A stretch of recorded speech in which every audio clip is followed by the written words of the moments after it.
Comme Maldini et Messi, cette musique nous donne tous la chair de poule.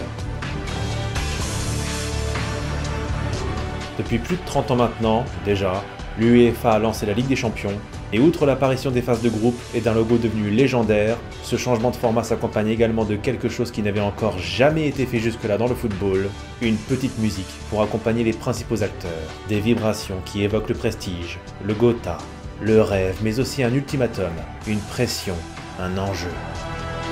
L'hymne de la Ligue des Champions plongera les plus grands joueurs de cette compétition dans un état second. Voici les origines de l'hymne de la Ligue des Champions.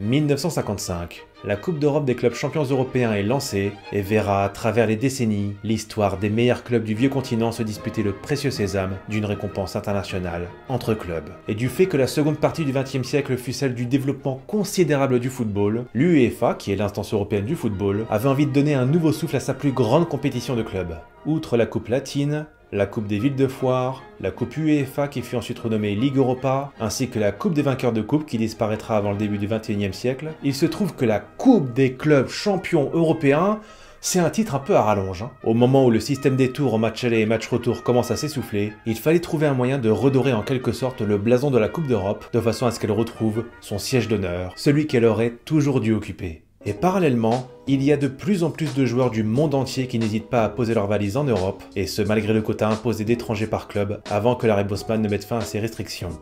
Il est donc très difficile pour ces joueurs étrangers de se frayer un chemin, et les quelques places disponibles constituent un véritable Graal. Aucun doute, cette compétition prend de plus en plus d'importance dans l'esprit des gens et des joueurs. Mais comment faire comprendre que la Grande Coupe d'Europe est la compétition à disputer? Comment faire comprendre à un joueur de football que dans sa carrière, il doit absolument disputer cette compétition parce que tout simplement, elle doit être la meilleure? La réforme va donc commencer avec un changement de nom. Ce ne sera désormais plus une coupe, mais une ligue. C'est pas la même connotation. On a l'impression que dans le mot ligue, c'est un peu plus resserré, c'est comme si c'était une réunion. Et pour cause, dans la définition du dictionnaire, le mot ligue signifie une alliance entre États pour défendre des intérêts communs et poursuivre une politique concertée. Ou encore une association en vue d'un objectif déterminé, politique, religieux, social ou humanitaire. Waouh, alors là, on est quand même bien au-delà de l'aspect sportif. L'UEFA a donc effectué un virage à 180 degrés. C'est la première fois qu'elle nomme une de ses compétitions non pas la Coupe de quelque chose, mais bien la Ligue des champions européens. Pourquoi on mettrait le mot européen? Puisqu'après tout, ce sont les meilleurs, les plus grandes équipes qui disputeraient cette compétition. Et rappelez-vous, ça doit être une marque, et c'est ainsi qu'en 1992, l'UEFA créa The Champions League, en français, la Ligue des champions.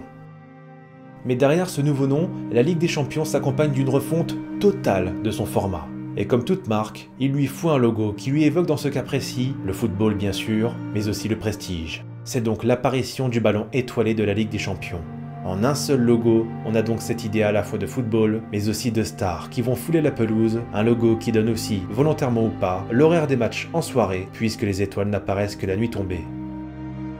C'est tout bête, mais j'ai toujours pensé que ce logo était vraiment une trouvaille très ingénieuse, parce qu'on a tout à la fois. On a les étoiles, on a la nuit, on a le football, on a le prestige, on a tout. L'UEFA a donc réussi son coup. Le logo apparaîtra donc sur les manches des joueurs dès 1992, et ça c'est une petite révolution, puisqu'auparavant, on n'affichait jamais le logo de la compétition sur les manches des joueurs. La première version, lors de la saison 92-93, était un rectangle blanc ou noir, ça dépendait. La saison suivante, en 93-94, cette fois le logo apparaît dans une étoile parfois blanche, parfois noire, et à partir de la finale de la Ligue des Champions 95 entre l'Ajax et le Milan, les joueurs ont arboré pour la toute première fois uniquement le ballon étoilé. Et le résultat fut splendide, si bien que depuis, le fameux Star Ball sera toujours affiché sur la manche droite, et non pas la manche gauche pour ne pas qu'il soit caché par le brassard de capitaine. Et on poursuit dans le bourrage de crâne avec un habillage entier du stade, muni du logo de la Ligue des Champions afin de créer une atmosphère, une ambiance unique, comme si les enceintes européennes revêtaient leur smoking. Il est l'heure de se mettre sur son 31 à l'approche du réveillon. Un habillage qui atteindra même la plus grande star du football, le ballon. Un ballon étoilé que l'on appellera au départ le fameux Star Ball.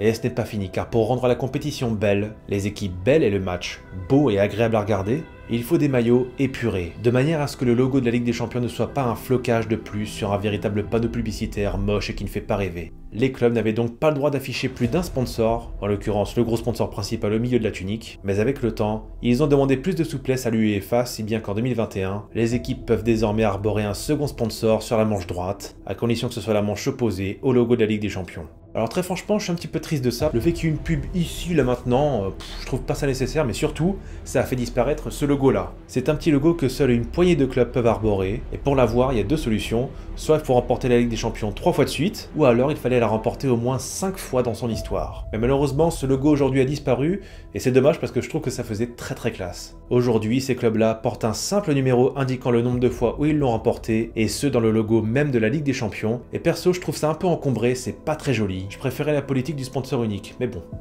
Le fric. Et l'UEFA ira même jusqu'à imposer un flocage spécial pour ces compétitions européennes. Les chiffres et les lettres ne doivent pas dépasser une certaine épaisseur ou hauteur. Rien n'est laissé au hasard pour rendre la plus prestigieuse des compétitions européennes presque unique en son genre. Alors oui, l'instauration de la Ligue des Champions est presque une refonte totale, que ce soit dans l'apparition des phases de groupe ou même du logo, de l'habillage du stade jusqu'au ballon, mais entre nous, juste de vous à moi, qu'est-ce qui fait que la Ligue des Champions vous procure autant d'émotions, vous donne autant de frissons, vous donne la chair de poule? Plus loin encore que l'aspect visuel, l'UEFA va créer un thème musical, un hymne qui ouvrira le bal de toutes les rencontres de Ligue des Champions et qui constituera l'identité même de sa plus grande compétition.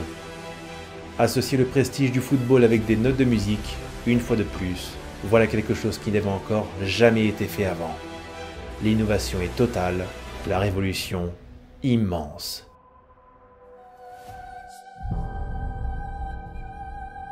En cette même année 92, l'UEFA approche un compositeur anglais spécialisé dans les orchestres philharmoniques et diplômé du Royal College of Music de Londres.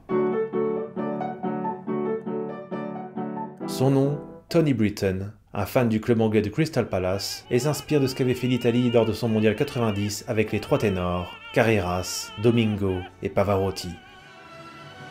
Repartir dans le passé, créer des frissons, une atmosphère qui évoque l'envoûtement, la fascination, la beauté, la passion, la concentration, mais aussi la pression, la difficulté d'un grand rendez-vous, le bonheur et le malheur, la gloire et les regrets, parfois même la mélancolie, mais surtout, le pouvoir et le prestige.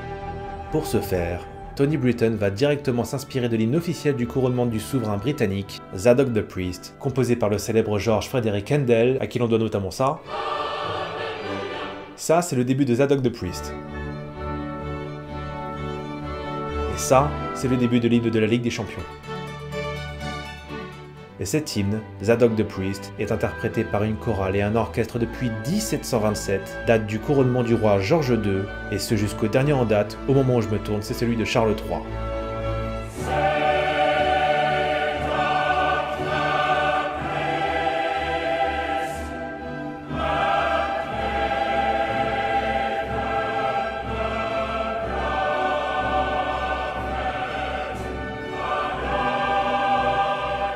Et non, ce n'est pas Charles qui s'est cru avec tous ses jouets dans un stade de foot, c'est justement l'hymne de la Ligue des Champions qui s'inspire directement de l'œuvre de Handel.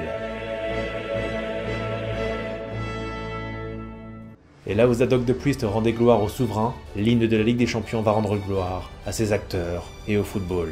Conformément à la charte, les paroles doivent être en français, en anglais et en allemand, soit les trois langues officielles de l'UEFA. Et le résultat, vous le connaissez, il est spectaculaire.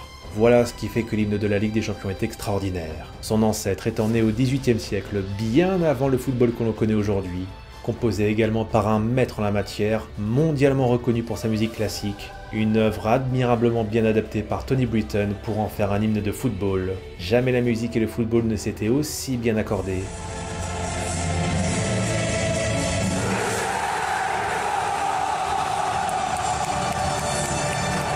Même les sponsors officiels, que ce soit dans les années 90, les années 2000 ou même aujourd'hui, adhèrent totalement à l'ambiance très prestigieuse qui règne autour de la Ligue des Champions.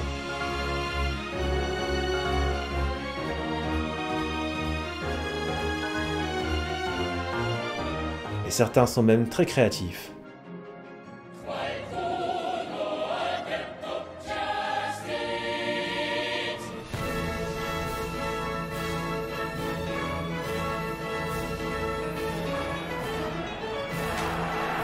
Et depuis, la Coupe d'Europe n'a plus jamais été la même.